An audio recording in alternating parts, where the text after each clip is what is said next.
Hi there, I'm Jim Zirin. Welcome back for more conversations. On May 10, David Brooks wrote a much-discussed New York Times op-ed entitled Trump's Lizard Wisdom, in which he argued that Donald Trump's background of mobster associations in New York and Atlantic City grounded him admirably in a new foreign policy in which the Marquis of Queensberry rules were out the window and he could play hardball with the thug minds running parts of today's world. This bull in a china shop approach may have led us to a course change in our dealings with North Korea, China, Iran, Israel, and the Palestinians. With us to discuss the Trump national security policy is James Lindsay, who has just completed a book on that subject. Jim Lindsay is an old friend. He is a director of studies at the Council on Foreign Relations, specializing in the domestic politics of U.S. foreign policy. Jim, it's a pleasure to welcome you back to the program. It's great to be here, Jim. Thanks for having me. Now, Brooks' piece begins by talking about Trump's dealing with the mob and the construction of Trump Tower in New York, his dealing with the mob in his Atlantic City casinos, and he says this is a great background for Trump's attitude toward foreign policy as President of the United States. Brooks says, and I quote, "There is growing reason to believe that Donald Trump understands the thug mind a whole lot better than the people who attended our prestigious foreign service academies," end quote. Now, is this nonsense, or do you think there's something to this? Well, I'll leave it to David Brooks to do the psychoanalysis of the president and how he got to the views he did. What I would suggest is that there's an element of importance here in terms of how President Trump approaches foreign policy. Two things. One, he campaigned on the pledge to do different things in foreign policy and to do them differently. The second thing is that he very much does believe in power, the ability of the United States, being the most powerful country in the world, to essentially push others to give the United States what it wants. And his indictment of past presidents was that they didn't use American power sufficiently to protect American interests. Well, because Madeleine Albright has said that foreign policy is supposed to get other countries to do what we want them to do. So there's nothing particularly new about this. Well, but it's different in terms of form. Again, the Trump criticism of the practice of foreign policy by Democrats and by Republicans, important to emphasize his critique, always was bipartisan, was that presidents didn't flex their muscles. They had subscribed to globalism, this idea that it was important to cooperate with others. And he saw it, and he campaigned on this, the argument that our allies and our friends were using the cover of multilateralism to free ride on America's efforts and to pick our pockets on trade and other issues. Now, whether that indictment is accurate or not is a whole separate question, but that's how he viewed the world and continues to view the world. Well, if there's any coherent thread to his foreign policy, it's to repeal, and not necessarily with replace, everything that Obama and his predecessors did. Well, there is an element of repeal without replace in terms of the president's approach to foreign policy. And there clearly seems to be an element of trying to repeal what it is that Barack Obama did. Perhaps that's personal. But I think there's a big argument that, again, the way the president approaches the world, and he's been very consistent for more than 30 years in talking about how he thinks foreign policy should be conducted. Some fundamental disagreements with the president's approach. I think the real question to focus on is whether or not the president's approach to foreign policy, pushing others, disrupting the status quo, antagonizing friends and allies, is likely to be productive, not just in the short term in terms of producing wins, but in the long term in the sense of making Americans both more secure and more prosperous. On that question, I think there's a considerable doubt. Well, we're certainly seeing a new process. Are we also seeing a new substance in Trump foreign policy? Well, certainly, because the president's notion of looking at foreign policy, I think, is not to think the way traditional foreign policy experts or administration officials look at it, seeing the world in terms of friends and foes. I think President Trump, when he looks out at the world, sees competitors. And the sense is that the president, and he was quite explicit in this on the campaign trail, that the United States should forget about this talk of being the indispensable nation. The president's not interested in leadership. He's interested in winning. Winning implies losers, and again, he looks at it as in the past, Americans lost these competitions, and he intends to win. One of the question marks, of course, is what does it mean to win? And the president has been extraordinarily good politically at talking about wins, but avoiding defining exactly what it is he's going to do, thereby not really providing a standard to judge his actions. Well, his history has been as a day trader. And in foreign policy, certainly the president has to look beyond today in terms of what his policy is set to accomplish. Is there anything that we call that strategy? Is there anything strategic about Trump's foreign policy that you see? I think you have to look really hard to see what the strategy is. I mean, one of the basic pieces of advice... Look hard, that means you're saying there's no strategy. Well, it's not clear what the strategy is. And again, sort of the president's approach to this seems to violate one of the maxims of foreign policy, which is don't pick too many fights at once, that you have to acknowledge trade-offs. The president hasn't seemed to have done that. He seems to have picked fights on lots of issues with lots of people all at once.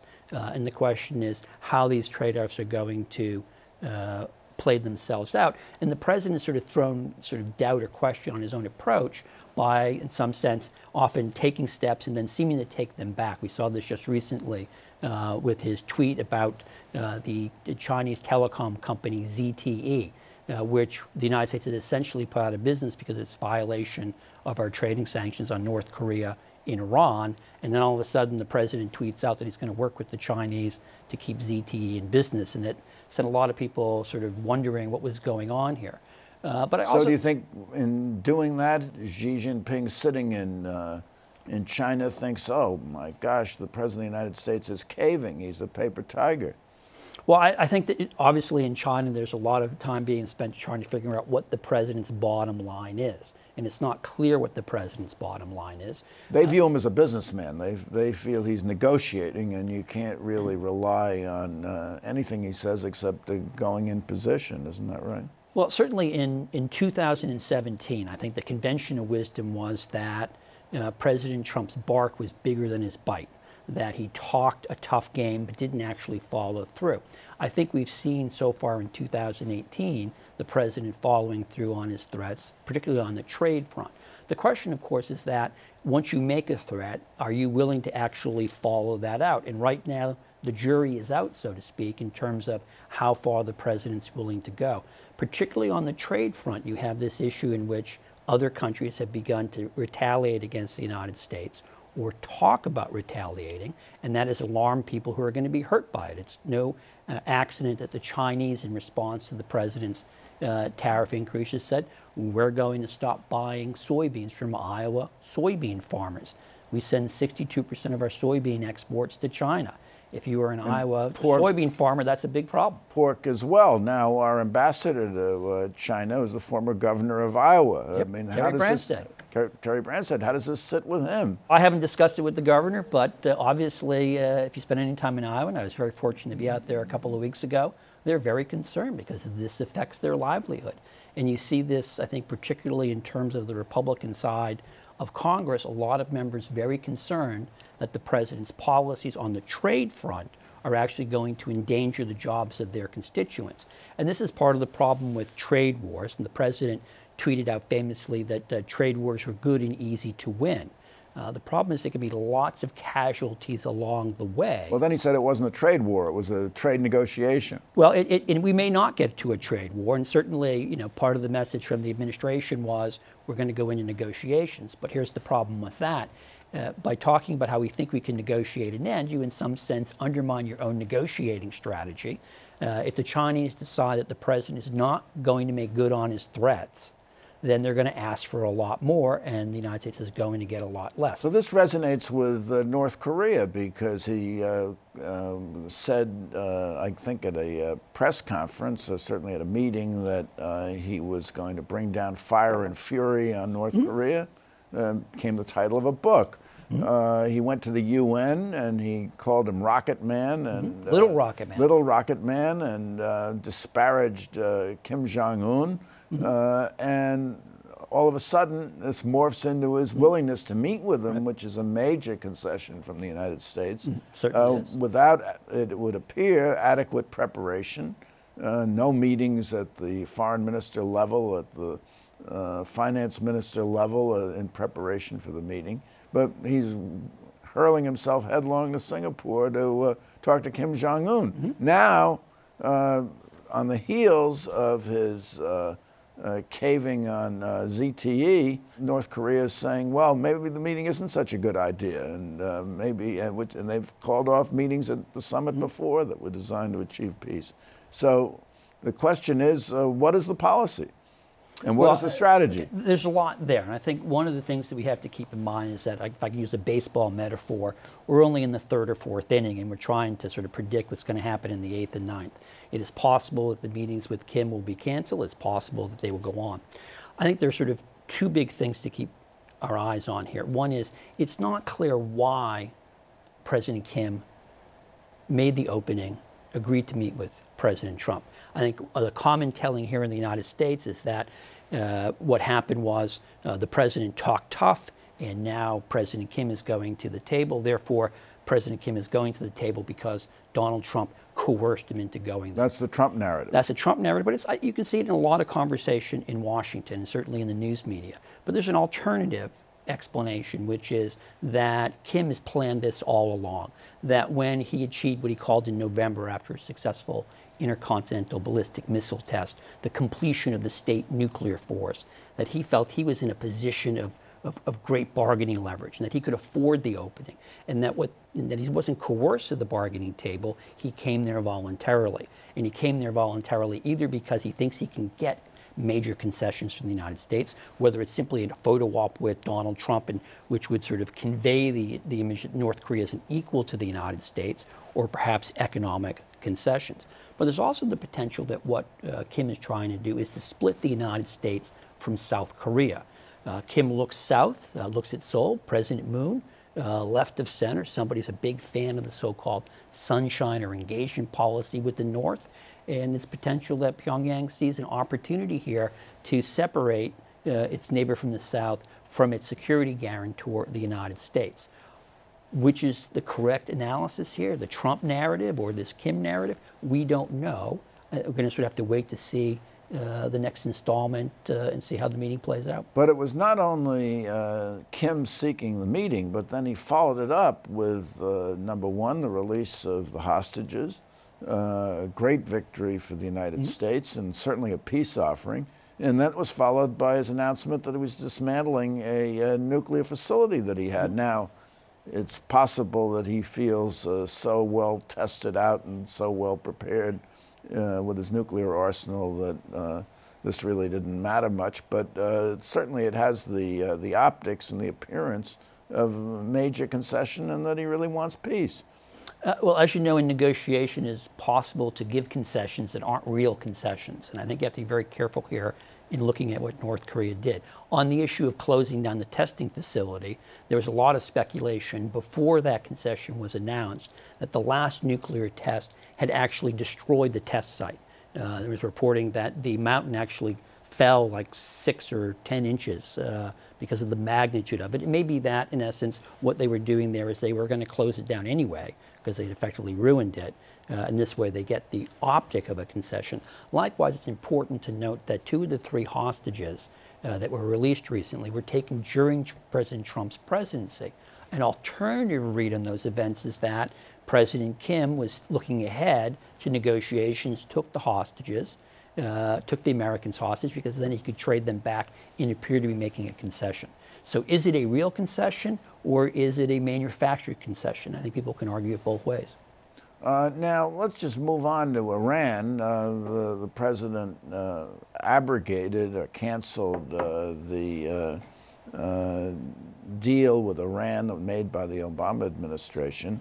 And Brooks sees that as another instance of taking on the thugs of the world. Iran's been a bad actor. It's been a bad actor in Yemen and in Syria and in Lebanon.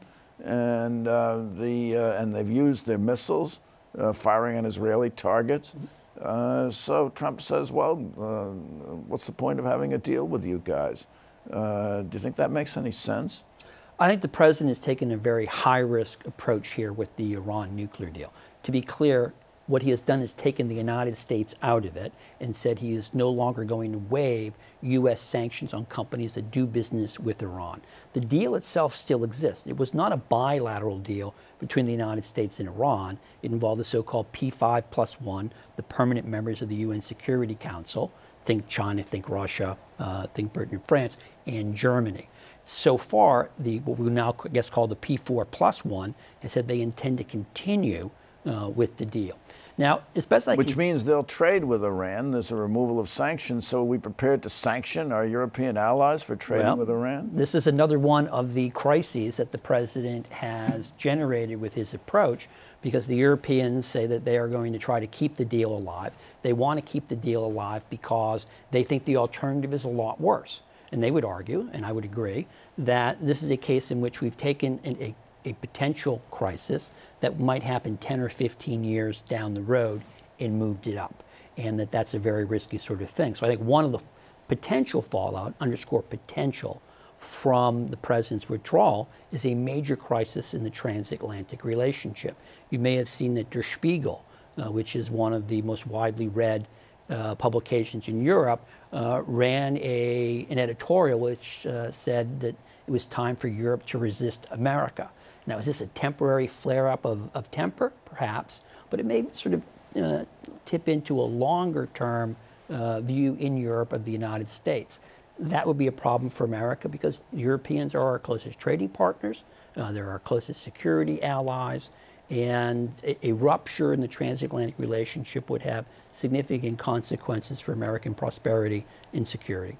So is your issue with Trump on the Iran deal one of process or one of substance? Well, I'm critical of both the process and the substance. I mean, I guess it depends on what you mean by the process. Certainly in terms of how this issue was decided internally, there was an absence of process. The president did not convene his senior national security advisors to actually work through what it is that the United States was doing, what the possible consequences were, what we would do if certain things happened in the future. That's particularly important because, and I think it's worth emphasizing, the Europeans took Donald Trump both literally and seriously on his threat to withdraw from the Iran nuclear deal. And again, step back. The president's argument was that it was not that Iran was violating the deal. His argument was this was not a good deal and we should have negotiated a better deal. In particular, so-called sunset provisions on the deal, that is 10 to 15 years down the road, some of these limits on the Iran program would go away. He also had concerns about other aspects in terms of how Iran behaved regionally and what Iran was doing in terms of testing ballistic missiles. Those things were outside the deal. The Europeans came back with some, I think, pretty far-reaching proposals on how to deal with the ballistic missile issue and how to deal with the issue of Iran's regional behavior. And we had the visit by President Macron, we had the visit by Chancellor Merkel, Boris Johnson, the foreign minister, came to Washington to make the case to the president.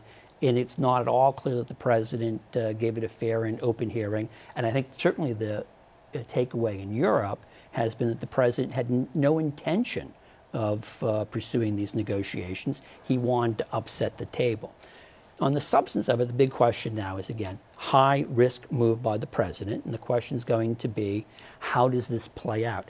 As best I can tell, the calculation the president's making is that the reimposition of U.S. sanctions will do one of two things. It will either drive the Iranian regime into the ground, because its economy is flailing and you'll see an uprising, or second, it will force the Iranians to come to the negotiation table and renegotiate and give the president a better deal. Those are both possible things, but I think the probability of them succeeding is relatively low. And if he's miscalculated, Iran might ramp up its nuclear capability, and if North Korea backs out, we have two potential nuclear crises confronting us at the same time. You're exactly right. I mean, and this is why I would say this is a high-risk strategy, which has a fairly high chance of not working. And then you get back to this issue where we have multiple crises brewing all at the same time.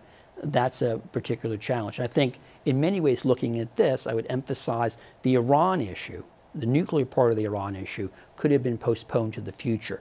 We're in some sense moving it up voluntarily, and that gets back to this issue of the president sort of choosing to have lots of foreign policy fights on lots of issues with lots of people all at the same time. And this creating problems of our own making. Creating problems of our own making, but also just think of the trade-offs, okay? Because we're going to the Chinese and saying to them on trade, we want this from you, but oh, by the way, we also want you to help us on Korea, and we're going to leave the Iran nuclear deal.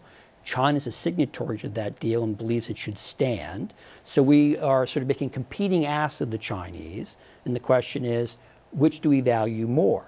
And again, the president is sort of asking for everything, and it is very rare in world politics that you get everything.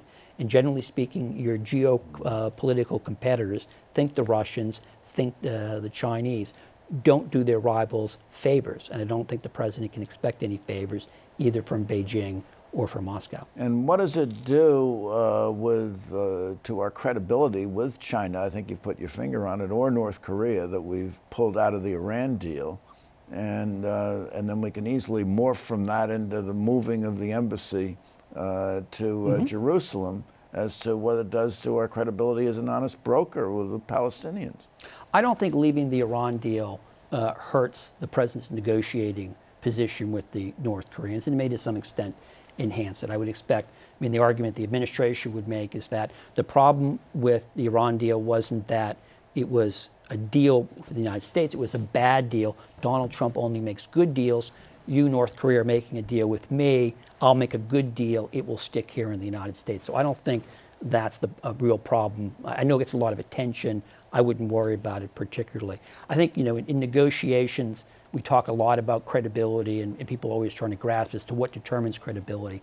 I think in most of these negotiations, what really matters are interests and perception of what the other side has at stake. I think the North Koreans are under no misimpression or misunderstanding about the U.S. stakes in the Korean Peninsula. I think what they're trying to do is drive right now a wedge between the United States and our South Korean allies. Let's talk about Jerusalem, if we may. We've stated many, many times over many presidents and many years that our Jerusalem was the capital of Israel and we were going to move our embassy there, but no president did it until now. Yes, we even had a law. Congress passed a law which gave the president... Congress passed a law, that's right. And all presidents had waived it, saying, well, another 6 months we'll consider it. Right. So Trump has now done it. Perhaps he did it at an opportune time, and maybe it triggered these riots that we see in Gaza and the violence and the 50 or so people who've been sadly killed. And maybe it didn't. Maybe it would have happened anyway. Maybe Iran stirred it up. But what do you make of all this as a tool of policy? Well, I think the thing that to keep your mind on in terms of the Jerusalem issue would be twofold. One, the president traded something for nothing. And secondly, for all the talk of the administration early on about tackling the Palestinian-Israeli issue, and that would be the deal of a lifetime, the administration has done actually very little to move the ball forward in that process. And I think certainly from, he's put his son-in-law in charge of the whole thing. Well, I mean, from the Palestinian point of view, and his bankruptcy lawyer is sent as ambassador. And I think, you know, the way it's been read on the Palestinian side is that what has happened is they feel that they're being abandoned, that the United States no longer is an honest broker.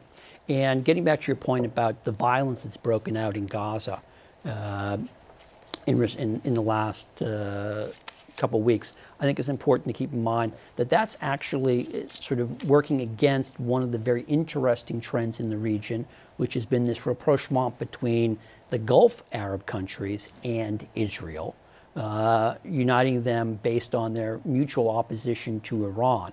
And I think that's going to make it very difficult for leaders in Saudi Arabia, the United Arab Emirates, to continue this sort of quiet movement toward a reconciliation with the Israelis. So there are lots of consequences from these events. So I think you would agree that Trump, in all of these actions, China, North Korea, possibly a trade war with China, North Korea, Iran, and Jerusalem, has challenged the world order, and particularly our relationship with our allies.